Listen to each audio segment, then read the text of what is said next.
Today I am going to discuss about the next part of the current electricity. Okay, insulator like rubber and glass have high resistivity. याद रखना, जो insulator है हमारे पास रबड़ और glass, याद रखना रबर और ग्लास उसकी रेजिस्टिविटी क्या है, सबसे हाई है.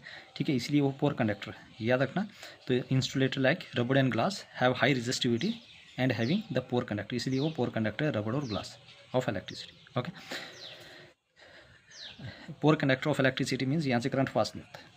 ओके, नेक्स्ट वन इज, ये क्या है हमारे पास पोर कंडक्टर ऑफ इलेक्ट्रिसिटी. ऐसा यूनिट ऑफ रेजिस्टिविटी क्या है, ओम मीटर, मैं पहले करवा चुका हूँ. ओके, तो ग्लास और रबड़ जो है उसकी जो भी रेजिस्टिविटी है बहुत ज़्यादा है, इसलिए वो पोर कंडक्टर है किसकी. ठीक है, तो एग्जाम में आ सकता है स्टेटमेंट वाइज असर्शन और रीजन में कि glass and rubber have low resistivity and it is a good conductor. This are मतलब कि they are the good conductor. गलत है. ठीक है, insulator like rubber and glass have high resistivity and having poor conductor. ऐसा unit of resistivity ohm metre और resistance का ohm. Electric current is measure by an instrument called ammeter. याद रखना, जो भी इलेक्ट्रिक करंट को हम किससे मेजर करते हैं, एम मीटर से. सिंबल ए इस तरीके से लगा होगा सर्किट में. Potential difference is measure by instrument called voltmeter, और इस वाला सिंबल लगा हुआ है. तो electric current is measure by instrument called ammeter और potential difference is measure by an instrument called voltmeter. Potential difference को किस में मेजर करते हैं, वोल्ट मीटर. तो ये आपने याद रखना वेरी, और ये सिंबल होगा. Resistance, the resistance of a metal wire of length इतना, जो हमारे पास मेटल वायर है उसकी लेंथ कितनी है. The resistance of a metal wire of length कितना है, 3 मीटर. लेंथ कितनी है, 3 मीटर. ओके, और इज 60 ओम. इसका मतलब कि रेजिस्टेंस कितना है, 60 ओम. क्यों, इसका रेजिस्टेंस का ऐसा यूनिट क्या है, ohm. If the area of a cross section of the wire is इतना है, अगर जो क्रॉस सेक्शन एरिया वो कितना है हमारे पास, वह है 4 × 10⁻⁷ मीटर का square. Calculate the electrical resistivity, हमें क्या निकालना है, रो. हमें क्या निकालना है, rho. How will be the resistivity of the wire change if the length and the diameter of the wire both are double. ये कह रहा है कि किस तरह से रेजिस्टिविटी चेंज होगी जब हम लेंथ और डायमीटर किसका, वायर का दोनों चेंज करेंगे, उसको डबल कर देंगे. क्या डबल करेंगे, लेंथ को भी डबल करेंगे और डायमीटर का भी डबल कर, डायमीटर को भी डबल करेंगे और लेंथ को भी डबल करेंगे. तो उस टाइम जो याद रखना, उस टाइम क्या चेंज आएगा रेजिस्टिविटी में, याद रखना. तो how will be the resistivity of the wire change, मतलब कि जो वायर की रेजिस्टिविटी है वो किस तरह से उसमें चेंज आएगा अगर लेंथ और डायमीटर हम वायर का क्या करेंगे, डबल कर देंगे. ठीक है, याद रखना रेजिस्टिविटी ये हमें निकालना है. तो हम क्या जानते हैं resistivity, we know that R is equal to rho L by A, R is equal to rho L by A, R is equal to rho L by A. तो यहीं से हम निकालेंगे R into A, R A upon L is to resistivity. Okay, तो resistance कितना है हमारे पास, तो रो क्या आ जाएगा हमारे पास, आर ए अपॉन एल. तो रेजिस्टेंस क्या आ गया, रेजिस्टेंस हमारे पास क्या आ गया, 60, और एरे कितना आ गया, 4 × 10⁻⁷ अपॉन, और लेंथ कितनी आ गई, लेंथ है हमारे पास 3 मीटर. ठीक है, हमारे पास आगे 20, 3 से काटा और 20 आ गया. तो हमारे पास रो क्या आ गया, रो आ गया 20 × 4 × 10⁻⁷. ओके, और इसको और फर्दर सॉल्व करेंगे, ये आ जाएगा हमारे पास 4 × 2 = 8, 80 × 10⁻⁷. ठीक है, अगर मैं इसको ऐसे लिखूँ 8 × 10⁻1 × 10⁻⁷, तो यहाँ से क्या आ जाएगा, when the bases are same powers are added, ये आ जाएगा 8 × 10⁻⁶. तो ये हमारे पास है, hence the value of the resistivity is 8 × 10⁻⁶ ohm metre. ठीक है, तो रेजिस्टिविटी क्या आ गया हमारे पास, 8 × 10⁻⁶ ओम मीटर. तो क्या था, resistivity of a metal of length 3 metre और रेजिस्टेंस क्या था, 60 ओम. अगर हम cross section of the wire क्या करेंगे, 3 × 10⁻⁷ मीटर होगी, मीटर स्क्वायर होगी. आपने क्या करना है, इलेक्ट्रिकल रेजिस्टिविटी निकालनी थी. अब ये कह रहे हैं कि अगर हम इसकी लेंथ और डायमीटर को क्या करेंगे, डबल कर देंगे. ठीक है, सेकंड क्या बोलता है, अगर हम लेंथ को क्या करेंगे, डबल कर देंगे, और डायमीटर को भी क्या कर देंगे, डबल कर देंगे, तो कोई भी चेंज नहीं आएगा. No change in resistivity, no change in resistivity, no change in resistivity. हमारे पास रेजिस्टिविटी में कोई चेंज नहीं आएगा. क्यों नहीं आएगा, क्योंकि जो रेजिस्टिविटी है वो लेंथ उसकी हाइट, उसके डायमीटर से कोई भी चेंज नहीं आता। हाँ, अगर आप मटेरियल को चेंज करेंगे तभी रेजिस्टिविटी में चेंज आएगी। याद रखना, लेंथ, शेप या ये करने से कोई भी चेंज नहीं आएगी रेजिस्टिविटी में।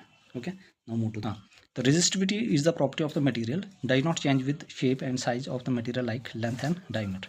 तो जो रेजिस्टिविटी है किसी मटेरियल की, वो उसकी शेप से, उसकी साइज से और मटेरियल से चेंज नहीं होगा। Okay, the resistivity of the material change if change the material. Resistivity of material तब चेंज होगा जब आप मटेरियल को ही पूरा चेंज कर दोगे, तो उसकी मटेरियल की शेप, डायमीटर, लेंथ चेंज करने से कोई फर्क नहीं पड़ेगा। ये wire of the given material having length है, एक मटेरियल है उसकी लेंथ क्या है, वायर है उसकी लेंथ एल है, और area of cross section area ये है। Hence the resistance of the 4 ohm, ठीक है, उसकी रेजिस्टेंस क्या है, has the resistance of 4 ohm, और इसकी रेजिस्टेंस क्या है, 4 ओम है। ये wire of given material having length, एक वायर है गिवन मटेरियल, उसकी लेंथ क्या है, एल, और area of cross section area क्या है, ये, और हैविंग रेजिस्टेंस क्या है, 4 ओम। Find the resistance of the another wire of the same material. आपने रेजिस्टेंस निकालनी है सेम वायर की, सेम मटेरियल की, जिसकी लेंथ है half, and the area of the cross section 2 है। देखो हमारे पास दो चीज़ें, एक ही बोर्ड है कि एक हमारे पास रेजिस्टेंस है ये वाला, ठीक है, इसमें इसका जो मटेरियल है ये, मतलब कि जो एरिया क्रॉस सेक्शन एरिया ये है, और लेंथ कितनी दी है, एल दी है, ठीक है, ये किस्म की वायर है, इसकी लेंथ क्या दी है, एल है, और क्रॉस सेक्शन एरिया क्या है, ये है, और दूसरी क्या है, ये कह रहे हैं कि इसका जो क्रॉस सेक्शन एरिया है ये डबल है, ठीक है, और लेंथ क्या है, हाफ है। तो हम क्या निकालेंगे, ये देखो इसकी दोनों की क्या होगी, देखो मटेरियल तो सेम है ना, तो रेजिस्टिविटी क्या होगी, सेम होगी। याद रखना, रेजिस्टिविटी क्या होगी, सेम होगी। तो जैसे ही रेजिस्टिविटी सेम होगी तो हमने क्या निकालना, रेजिस्टेंस निकालना दोनों का, ठीक है। अब हम क्या करेंगे, यहाँ पे रेजिस्टेंस कितना दिया, 4 ओम, और दूसरी का रेजिस्टेंस हमें निकालना है। ओके, एक का रेजिस्टेंस दिया। अब हमें पता है कि जो रेजिस्टिविटी है दोनों की वो सेम है, ठीक है। रेजिस्टिविटी ऑफ x1 मैं इसको रखूँगा और इसको x2 रखूँगा, इनके दोनों की रेजिस्टिविटी क्या होगी, सेम होगी। इन दोनों की रेजिस्टिविटी क्या होगी, दोनों की सेम होगी, ठीक है। तो resistivity x1 is equal to resistivity of x2। बस हम यहाँ पे रेजिस्टिविटी का फॉर्मूला लगा देंगे, rho is equal to R A upon L. देखो यहाँ पे क्या आ गया, रेजिस्टेंस कितना दिया पहले का, 4 इंटू ए कितना है इसका, ए, और एल, एल दिया है, ये लेंथ है, ये पहले का, ठीक है। इसको कंपेयर करेंगे हम दूसरे के साथ, दूसरे का क्या दिया है, आर, ठीक है, हमें नहीं पता, हमने आर रख लिया। इसका क्रॉस सेक्शन एरिया क्या है, ट्वाइस ऑफ ए अपन लेंथ कितनी है, L/2। अब यहाँ से क्या होगा, 4A अपन L is equal twice of A L into R, और रेजिस्टेंस हो गया 1। अगर ऐसे समझ नहीं आ रही, मैं एक बार दोबारा आपको समझाता हूँ। देखो दो मटेरियल थे, एक ही वाला ये था, ठीक है, इसकी लेंथ कितनी थी, एल, और इसका क्रॉस सेक्शन एरिया क्या है, ये, इसको मैं x1 मानता हूँ, ठीक है। अब ये दूसरा है, मतलब कि दोनों सेम मटेरियल से बने हुए हैं, इसका मतलब इसकी जो लेंथ है ये दिया है, ये क्या है, हाफ है, दूसरे का half, having the length of the wire is L/2, length half आ गया। क्रॉस सेक्शन एरिया क्या है, ठीक है, क्रॉस सेक्शन एरिया ऑफ दूसरे का क्या है, ट्वाइस ऑफ ए आ गया, ठीक है। तो इसको मैं x2 मानता हूँ। तो इसका मतलब हमारे पास क्या, रेजिस्टिविटी दोनों के सेम है, रेजिस्टिविटी ऑफ x1 ये वाला है, एक x1 और रेजिस्टिविटी ऑफ x2 सेम है। तो हमें रेजिस्टिविटी का फॉर्मूला पता है, ठीक है। रेजिस्टिव के फॉर्मूले क्या पता है, पहले R is equal to rho L/A, तो यहाँ से निकालेंगे R A upon L is equal to rho, तो रो की जगह क्या लिखेंगे, रेजिस्टिविटी क्या लिखेंगे, R A upon L, okay.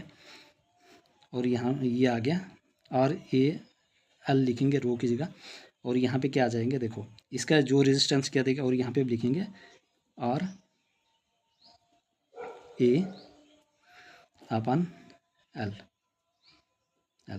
ठीक है। तो ये किसका है, ये है हमारे पास x1 के लिए, ये है x2 के लिए।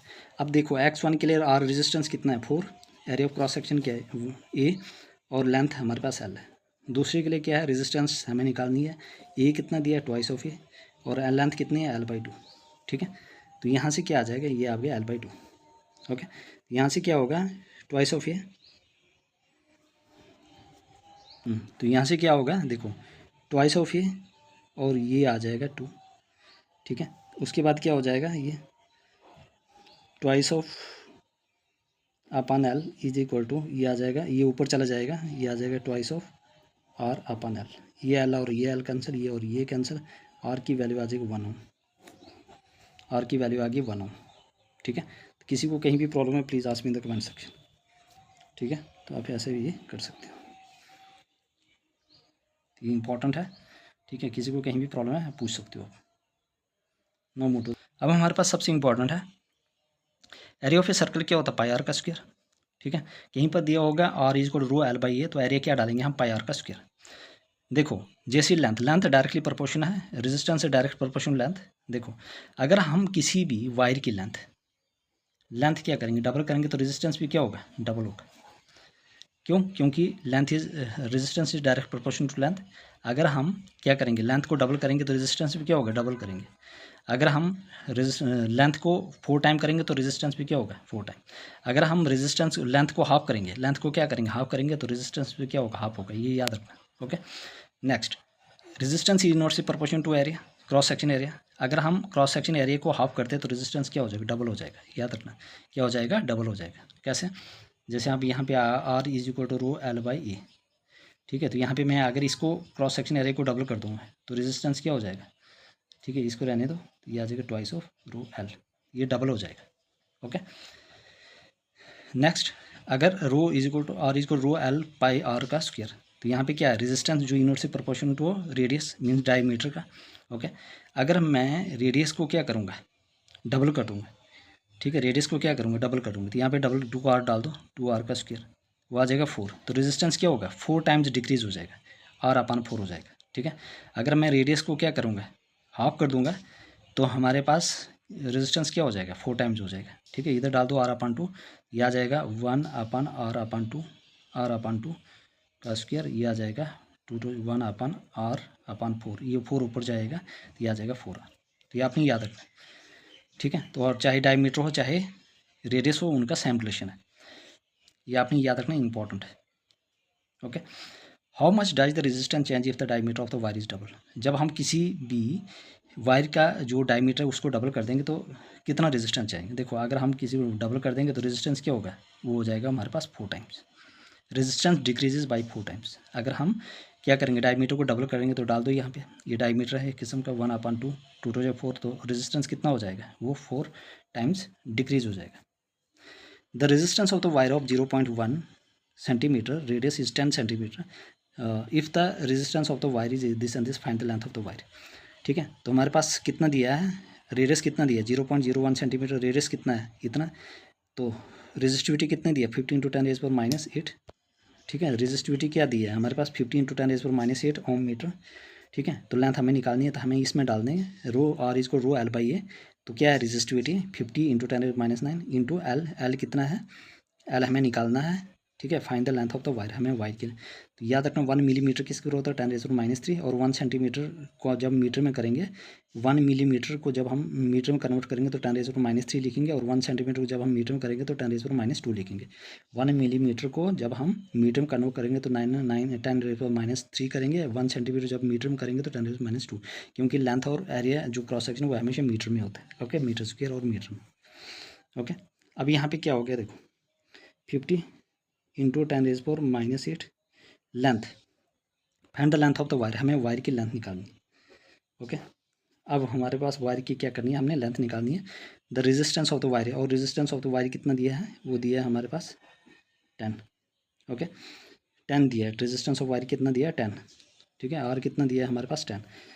ओके, उसके बाद पाई आ गया 3.14 इंटू आर का स्क्वायर, आर का स्क्वायर क्या आ जाएगा हमारे पास आर कितना है 0.01 सेंटीमीटर। ठीक है, इसको हम किस में करेंगे 0.1। ठीक है, तो इसको डाल दो आप यहाँ पे, ये आ जाएगा 0.01 का स्क्वायर ठीक है, तो ये करने के बाद जो आंसर आएगा वो आप कमेंट सेक्शन में मुझे बता देना। ठीक है, क्या आंसर होगा 50 × 10⁻⁸ इंटू एल अपन 3.14 इंटू 0.01 का स्क्वायर, ये और ये कैंसिल हो जाएगा तो ये आ जाएगा इस side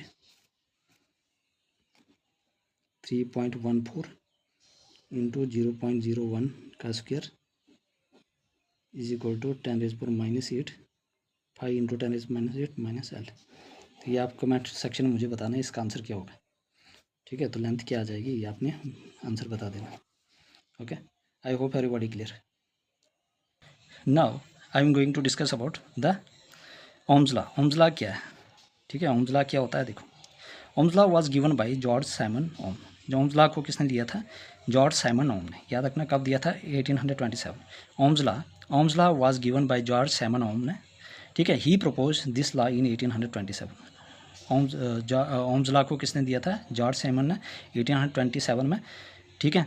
explain the relationship between voltage, current और रेजिस्टेंस। किसके बीच में रिलेशनशिप दिया था? वोल्टेज, करंट और resistance. V is equal to IR।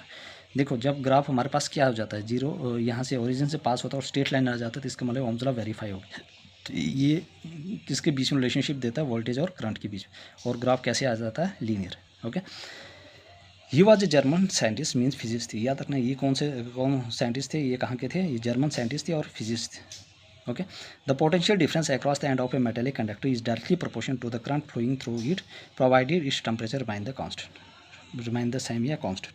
देखो हमें टेम्परेचर कांस्टेंट रखना है, अगर टेम्परेचर कांस्टेंट नहीं रखोगे तो फिर ये लॉ वेरीफाई नहीं होगा। ओके, तो ये फेल हो जाएगा। ओके, तो साइमन जब जैसे इस कंडक्टर से क्या करंट फ्लो हो रही है और वोल्टेज है, पोटेंशियल डिफरेंस है। ओके, करंट तभी फ्लो करेगी जब पोटेंशियल डिफरेंस होगा, जब पोटेंशियल डिफरेंस नहीं होगा तो करंट फ्लो नहीं करेगी। ओके, तो ये कह रहा है कि जो हमारे पास है potential difference is directly proportional to current, ठीक है। और इस प्रोपोर्शनल को हटाते हैं तो हम रेजिस्टेंस लगाते हैं। ये आ गया constant of proportional to card, resistance card हमारे पास है। ये है प्रोवाइडेड और टेम्परेचर बाइंड कांस्टेंट, इसको कहा जाता है कांस्टेंट ऑफ प्रोपोर्शनलिटी। याद रखना रेजिस्टेंस क्या है? ये कांस्टेंट ऑफ प्रोपोर्शनलिटी है का रेजिस्टेंस। तो he was a German scientist. The potential difference across the end of a metallic conductor is directly proportional to the current flowing through it, provided temperature remain the same. जब हम इसका temperature क्या रखेंगे? Constant रखेंगे। Okay, तो याद रखना जो पोटेंशियल डिफरेंस है वो डायरेक्टली प्रोपोर्शनल क्या है? करंट के। Metallic conductor is directly proportional to current flowing through it, provided temperature remain the same. As per ohm's law V directly proportional to I. Ohm's law के according जो हमारे पास potential difference है वो directly proportional to current है, provided temperature we remain constant. V is equal to I R, V is equal to I R, और R is equal to constant of proportionality. याद रखना R को कहा जाता है कांस्टेंट ऑफ प्रोपोर्शनलिटी। जैसे कैसे बढ़ता है? अगर 2 से 4 बढ़ेगा, 4 से 6, और यहाँ से आगे 1 से 2, 2 से 3, ये इसके प्रोपोर्शनल बढ़ता है। और इसके बीच में क्या है? ग्राफ कैसे है? ये वाला, ठीक है। ये ग्राफ बहुत ही इंपॉर्टेंट है। देखो हमारे पास 3 ग्राफ दिए, ठीक है, R2, R1, R3। देखो इसमें क्या आगे जिसका एंगल बड़ा होगा ना, देखो इसका एंगल सबसे बड़ा है, इसका मतलब इसका रेजिस्टेंस ज़्यादा है, इसका एंगल कम है, इसका रेजिस्टेंस कम, फिर इसका रेजिस्टेंस। तो R3 का रेजिस्टेंस क्या है? सबसे ज़्यादा है, ठीक है, क्योंकि इसकी स्लोप ज़्यादा है, ठीक है। फिर उसके बाद R1, फिर R2। Greater angle more resistance, जितना एंगल ज़्यादा होगा उतना रेजिस्टेंस ज़्यादा होगा। ओके, ग्रेटर एंगल होगा उतना रेजिस्टेंस बहुत ज़्यादा होगा। ओके, स्लोप बहुत जिसका ज़्यादा होगा, ठीक है, रेजिस्टेंस उसका ज़्यादा होगा। ओके, स्लोप क्या देता है? Slope of a graph, VI graph gives resistance. याद रखना जो स्लोप देता है VI ग्राफ का वो देता है resistance. The slope of potential और करंट जो होता है, पोटेंशियल डिफरेंस और करंट के बीच में जो स्लोप होता है वो क्या देता है? रेजिस्टेंस। याद रखना जिसका स्लोप ज़्यादा वो कब होगा? ये चीज़ कब होगी? जब प्लॉट होगा V और I, ठीक है। लेकिन जब I और V होगा तो वहाँ पे उल्टा हो जाता है, वहाँ पे उल्टा हो जाता है। वहाँ पे क्या होता है? स्लोप होता है इनवर्सली प्रोपोर्शनल 1 / रेजिस्टेंस। उस टाइम उल्टा होगा, उस टाइम क्या होगा? R2 ज़्यादा होगा, R1 फिर R3। ओके, ये आपने याद रखना। स्लोप होता है y/f, y एक्सिस ये वाला है और x एक्सिस, इसका मतलब y पे क्या है? V, और x एक्सिस पे क्या है? I, तो V/I। तो slope of a graph VI gives resistance. ये हमें क्या देता है? रेजिस्टेंस देता है। कि क्या देता है? रेजिस्टेंस, ठीक है। ये हमें क्या देता है? रेजिस्टेंस। लेकिन अगर हमारे पास उल्टा होगा, ठीक है, अगर यहाँ पे क्या आ जाएगा? अगर यहाँ पे क्या हो जाएगा? ऐसे I और V, ठीक है, तो यहाँ पे क्या हो जाएगा? उल्टा होगा। यहाँ पे क्या आ जाएगा? यहाँ पे जैसे स्लोप ज़्यादा होगी तो रेजिस्टेंस क्या होगी? कम होगी। ये R2 होगा, R1 हो गया, R3। तो इस केस में क्या होगा? इस केस में उल्टा होगा, जिसका स्लोप कम उसका रेजिस्टेंस ज़्यादा होगा। तो इसका मतलब R2 ज़्यादा होगा, फिर R1 होगा, फिर R3।